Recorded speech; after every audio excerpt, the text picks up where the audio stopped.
You are watching Grace Television.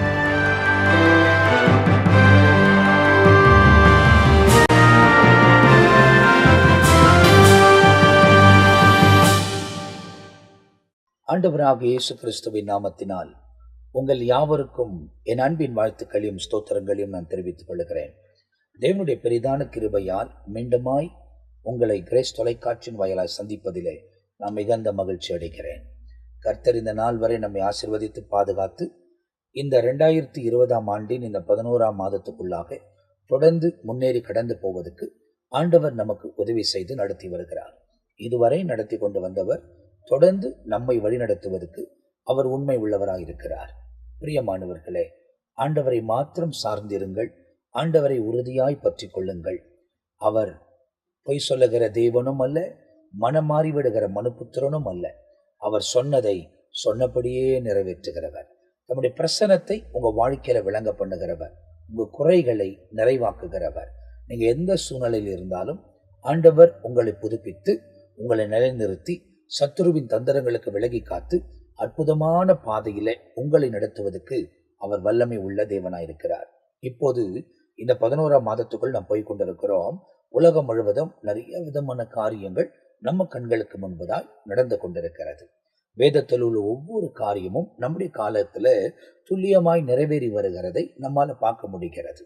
அப்படிப்பட்ட இந்த சூழ்நிலையில் நான் உங்களுக்கு ஒரு ஊழியக்காரனாய் என்ன சொல்ல விரும்புகிறேன் அப்படின்னு சொன்னா, ஆண்டவரை மாத்திரம்தான் நீங்க நம்பணும், ஆண்டவரை மாத்திரம்தான் நீங்க உறுதியா பற்றி கொள்ளணும். நீங்க மனுஷனை நம்பி இருப்பீங்க அப்படின்னு சொன்னாக்கா நீங்க முன்னேறி கடந்து போவதற்கு முடியாது. தற்காலிகமான ஒரு சூழ்நிலையில் அது ஒருவேளை நல்லா இருக்கலாம், ஆனால் போக போக அவர்கள் மாறுகிறதை உங்களால பார்க்க முடியும். ஆனா மாறாத ஒரே ஒருவரை நீங்கள் உறுதியாய் பற்றி கொள்ளும் போது எந்த காலங்கள் மாறினாலும், எந்த சூழ்நிலை மாறினாலும், அது நெருக்கமா இருந்தாலும் சரி, அது சந்தோஷமான நிகழ்வா இருந்தாலும் சரி, எல்லா காலங்களிலும் அவர் நம்மோடு கூடியிருந்து நம்மை பாதுகாத்து ஆதரித்து அவர் வழிநடத்துவதற்கு அவர் உண்மை உள்ளவராயிருக்கிறார். வேதத்திலிருந்து இன்றைக்கு உங்களோடு கூட ஒரு வசனத்தை மாத்திரம் சுருக்கமாய் பகிர்ந்து கொண்டு உங்களுக்காய் நான் ஜெபிக்க போகிறேன். நீங்கள் என்னோடு கூட ஒரு வேளை வேதத்தை வைத்திருந்தால், இல்ல மொபைல் போன்ல நீங்க வசனத்தை, வேத புத்தகத்தை டவுன்லோட் பண்ணி வைத்திருந்தால் இந்த வசனத்தை எடுத்து பாருங்கள். ஏசாயா தீர்க்கதரிசன புத்தகம் 48ஆம் அதிகாரம் 16ஆம் வசனத்தின் முதல் பகுதியில ஒரே ஒரு வசனத்தை மாத்திரம் நாம் தியானித்து நாம் ஜெபிக்க போகிறோம். ஏசாயா தீர்க்கதரிசன புத்தகம் 48ஆம் அதிகாரம் 16ஆம் வசனம். இந்த வசனம் இப்படி சொல்லுகிறது: come near to me, here this என்பதாக அந்த முதல் பகுதியில எழுதப்பட்டிருக்கிறது. என்னிடத்தில் வாருங்கள், நான் சொல்லுவதை கேளுங்கள் என்று சேனைகளின் கர்த்தர் சொல்லுகிறார். அதுக்கு பின் வர வசனங்கள் எல்லாம் நீங்கள் வாசித்து பார்க்கும் போது சேனைகளின் கர்த்தருடைய வாய் இப்படி சொல்லிற்று அப்படி என்பதை எழுதியிருக்கிறது. அப்படியானால் இந்த காலத்தில் ஆண்டவரை கேட்கக்கூடியவர்களாய் நெருங்கி ஜீவிக்க வேண்டும். ஆண்டுடைய சத்தத்தை கேட்கக்கூடியவர்களாய் நாம் மாறிவிடும் போது ஜெயத்தின் பாதையில ஆண்டவர் வழிநடத்துவார். நம்ம சூழ்நிலைகள் நமக்கு சாதகமா இல்லாமல் இருக்கலாம், நம்முடைய நெருக்கங்கள் நம்முடைய வாழ்க்கையில அதிகமா இருக்கலாம், போராட்டங்கள் அதிகமா இருக்கலாம். எல்லா தீமைக்கும் பரிசுத்த ஆவியானவர் நம்மை பலப்படுத்தி பாதுகாத்து வழிநடத்துவதற்கு அவர் ஒருவர் தான் உண்மை உள்ள தேவனாயிருக்கிறார். ஆகையால் தான் இந்த நிகழ்ச்சியில நான் உங்களுக்கு சொல்லுகிறது என்ன அப்படின்னா, ஆண்டவரை நெருங்கி வாழுங்க, ஆண்டவர் அதிகமா கேளுங்க. நம்ம அதிகமா தேவனோடு கூட பேசுகிறதை பார்க்கிலும் அவர் நம்மோடு கூட பேசுவதற்கு ஜெபத்தில் தரித்திருங்கள். ஜெபம் என்பது நாம் மாத்திரம் பேசுகிறது அல்ல, ஆண்டவருடைய சமூகத்தில் போய் அவர் சொல்லுகிறதை கேட்பதுதான் ஜெபம். ஒரு பக்கம் நம்ம பேசலாம், இன்னொரு பக்கம் அவர் என்ன சொல்றாரோ அதை கவனித்து கேட்கக்கூடியவர்களாய் இந்த உலகத்தில் நாம் பழக வேண்டும். இவைகளெல்லாம் ஒரே நாளில் வந்து விடுகிறது அல்ல. ஆண்டவரை நெருங்க நெருங்க நெருங்க அவர் சத்தம் என்ன என்பதை நீங்கள் அறிந்து கொள்ளும் போது தெளிவான பாதையில ஆவியானவர் வழிநடத்துவார். அதுதான் ஆவியானவர் நம்மிடத்தில் அனுப்பப்பட்டிருக்கிறார். அவர்தான் நம்மை பலப்படுத்துகிறவர். எத்தனை முறை நம்ம அவரை விட்டு விலகி போயிருந்தாலும் அவர் நம்மை விலகாதபடி இவ்வளோ தூரம் கிருபையாய் பாதுகாத்து நடத்தி கொண்டு வருகிறார். ஒரே ஒரு காரணம், நம்முடைய ஆத்துமா அழிந்து போகாதபடி அவர் நம்மை தப்புவிக்கும்படியாய் தெளிவான பாதையில நடத்தபடியாய் அவர் நம்மை பலப்படுத்துகிறார். ஆகையால் இந்த நிகழ்ச்சியில நாம் பார்க்க போகிற ஒரே ஒரு காரியம் என்ன, ஆண்டவரிடத்தில் போய் அவர் சொல்லுகிறதை கேட்க வேண்டும். அவர் சொல்லுகிறதை கேட்க ஆரம்பித்தா உலகத்தில் என்ன சூழ்நிலைகள் ஏற்பட்டாலும் நம்மை தப்புவித்து நடத்துவதற்கு அவர் ஒருவர் தான் உண்மை உள்ளவர். ஆகையால் உங்க குடும்ப காரியமா இருக்கலாம், தனிப்பட்ட வாழ்க்கையின் காரியமா இருக்கலாம், இல்ல ஊழிய காரியமா இருக்கலாம், இல்ல பிசினஸ் சம்பந்தப்பட்ட காரியங்களா இருக்கலாம், திருமண காரியங்களா இருக்கலாம், இல்ல பிள்ளைகளுடைய எதிர்காலத்தை குறித்து நிறைய காரியங்களை நீங்கள் யோசித்து வைத்திருக்கலாம். இப்ப இருக்கிற சூழ்நிலைகள் பாருங்க, இந்த வருஷம் மார்ச் மாதத்திலிருந்து இந்த அடைப்பு தொடங்கி இப்போது ஒருவேளை எல்லாம் திறந்து நம் போக்குவரத்தெல்லாம் திறக்கப்பட்டு நாம் போய்கொண்டு வந்திருந்தாலும் இன்னும் இந்த வியாதியின் அச்சுறுத்து எல்லா இடத்திலும் இருந்து கொண்டுதான் இருக்கிறது. இந்த போராட்டங்கள் எல்லா ஜனங்களுக்குள்ள இருந்து கொண்டுதான் இருக்கிறது. இன்னும் சரியானபடி ஸ்கூலுங்க திறக்கல, சரியானபடி ஆபீஸ்ல முழு நேர வேலைகள் இல்லை, நிறைய பேர் வேலையை இழந்ததாக ஒரு சூழ்நிலை இருக்கிறது.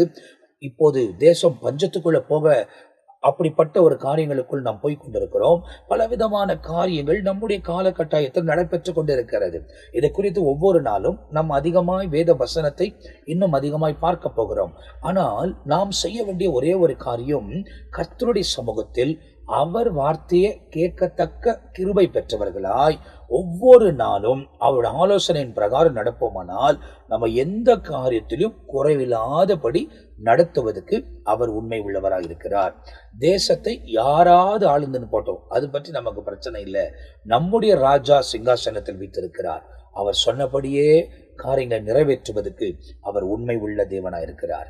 ஆகியால் ஆண்டவரை உறுதியாய் பற்றி கொள்ளுங்கள், அவரையே நம்பியிருங்கள். சத்துருவின் தந்திரங்களுக்கெல்லாம் விலகி காத்து உங்களை பிரகாசிக்க பண்ணுகிறவர், கிருபைகளை தருகிறவர், தயவை தருகிறவர், இரக்கம் தருகிறவர். ஆகியால் இந்த கடைசி நாட்களின் ஆரம்பத்துக்குள் பிரவேசித்திருக்கிற நாம் அதிகமாய் தேவ சத்தத்தை கேட்க கவனமாய் இருக்கும் போது அவர்தான் நம்மை தெளிவான பாதையில் நடத்துவார். ஆகையால் தொடர்ந்து தேவனோடு கூட இணைக்கப்பட்டிருங்கள். ஒவ்வொரு நாளும் இப்படி ஆண்டவர் நமக்கு உணர்த்துகிற காரியங்களை நாம் பார்க்க போகிறோம். வேதத்தின் வழியிலாய் ஆண்டவர் நமக்கு சொல்லுகிற காரியத்தை நாம் கவனிக்க போகிறோம். அப்படி கவனிக்க ஆண்டவர் தம்முடைய பிரசன்னத்தை நம்முடைய வாழ்க்கையில விளங்கப்படி நடத்துவதற்கு அவர் உண்மை உள்ள தேவனாய் இருக்கிறார். ஆண்டவரை உறுதியா பற்றி கொள்வீங்களா? அவர் சொல்வதை கேட்பதற்கு உங்களை ஒப்பு கொடுப்பீங்களா? நீங்க அப்படி ஒப்பு கொடுத்து அவர் வசனத்தை, அவர் நம்மோடு கூட பேசுகிற காரியத்தை கவனிக்க ஆரம்பித்துட்டாலே உங்க துக்கம் சந்தோஷமாய் மாறிவிடும். நீங்க என்ன செய்ய போகிறீங்கன்னு தெரியாமல் இருக்காது. என வேதம் சொல்லுகிறது, ஆவியானவர் அவர் வந்திருப்பதற்கு காரணம் வரும் காரியத்தை நமக்கு முன்கூட்டியே அறிவிப்பார். அப்போ ஆண்டவரோடு நீ ஐக்கியப்பட வரும் போகிற காரியத்தை உனக்கு முன்கூட்டியே அறிவித்து எச்சரிப்பான பாதையில வழி நடத்துவதற்கு அவர் உண்மையுள்ள தேவனாய் இருக்கிறார்.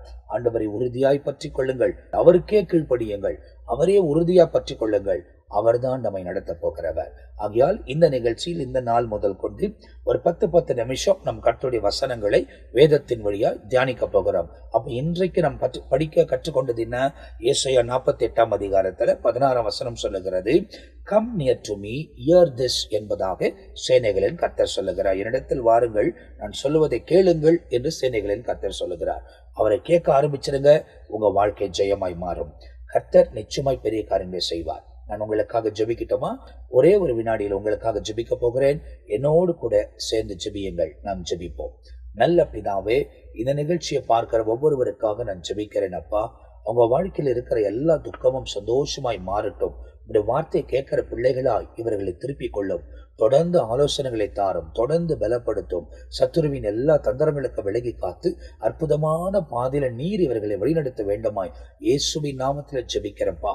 உங்க இரக்கத்தினாலும் கிருபையினாலும் தயவினாலும் ஒவ்வொருவரையும் மறைத்துக் கொள்ளும். எல்லா தீமைக்கும் விலகி காத்து நீர் பேசுகிறதை அவர்கள் கேட்டு அதன்படியே நடக்க கர்த்தர் உதவி செய்யும். உங்க கிருபைகளை அவங்க வாழ்க்கையில பொழியும். ஆண்டவரே, உங்க நாமம் உயர்த்தப்படட்டும். அவங்க எல்லா பலவீனங்களும் மாறட்டும் இயேசுவின் நாமத்தில். அவங்க எல்லாம் வேதனைகள் விலகட்டும் இயேசுவின் நாமத்தினால். அவங்களுக்கு விரோதம் எழும்புகிற ஆயுதங்கள் இயேசுவின் நாமத்தில் வாய்க்காது போகட்டும். பரிசுத்த ஆவியின் வல்லமை இவங்களை ஆட்கொள்ளட்டும். பரிசுத்த ஆவியானவர் பலப்படுத்தி தொடர்ந்து நடத்தும். மகிமையான காரியத்தை செய்யும். நீரே பொறுப்படுத்திக் கொள்ளும். இந்த நாள் முழுவதும் நீர் பொறுப்படுத்திக் கொண்டதுக்காய் ஸ்தோத்திரம். உங்க நாமம் உயர்த்தப்படட்டும். இயேசுவின் நாமத்தில் ஜெபிக்கிறோம் நல்ல பிதாவே, ஆமேன், ஆமேன். பிரியமானவர்களே, ஒவ்வொரு நாளும் இப்படி 10 நிமிடம் கர்த்தருடைய வார்த்தைகளை நாம் கேட்க போகிறோம். ஆகையால் தொடர்ந்து வசனத்துக்கு செவி கொடுங்கள். ஆண்டவரை உறுதியாக பற்றிக் கொள்ளுங்கள். அவரை மாத்திரம் நம்பியிருங்கள். ஏசப்பா உங்க வாழ்க்கையில பெரிய காரியங்களை செய்ய போகிறார். எங்க நிகழ்ச்சிகள் எல்லாமே கிரேஸ் தொலைக்காட்சி ஆப்ல 24 மணி நேரமும் உங்களுக்காக ஒளிபரப்பப்பட்டு கொண்டிருக்கிறது. இது ஆண்ட்ராய்ட்லையும் இருக்குது, iOSலையும் இருக்கிறது. நீங்கள் டவுன்லோட் பண்ணி பிளே ஸ்டோர்லேருந்து இந்த நிகழ்ச்சிகளை நீங்கள் பார்க்கலாம். ஆகையால் தொடர்ந்து மனதில் வைத்துக் கொள்ளுங்கள். ஆண்டவரோடு கூட இணைந்திருக்கணும். அதே நேரத்தில் எங்கள் யூடியூப் பேஜ்லையும் ஃபேஸ்புக்லையும் இந்த நிகழ்ச்சிகள் உங்களுக்காக வழங்கப்படுகிறது. சப்ஸ்கிரைப் பண்ணுங்க, மற்றவங்களோட ஷேர் பண்ணுங்க. ஆண்டவரை உறுதியா பற்றிக் கொள்ளுங்க. தேவன் உங்க வாழ்க்கையை பெரிய காரியங்களை செய்வார். மீண்டுமாய் இன்னொரு நிகழ்ச்சியில் நாளை நம்ம சந்திக்க போகிறோம். கர்த்தர் உங்களை ஆசீர்வதிப்பாராக. ஆமென், ஆமென்.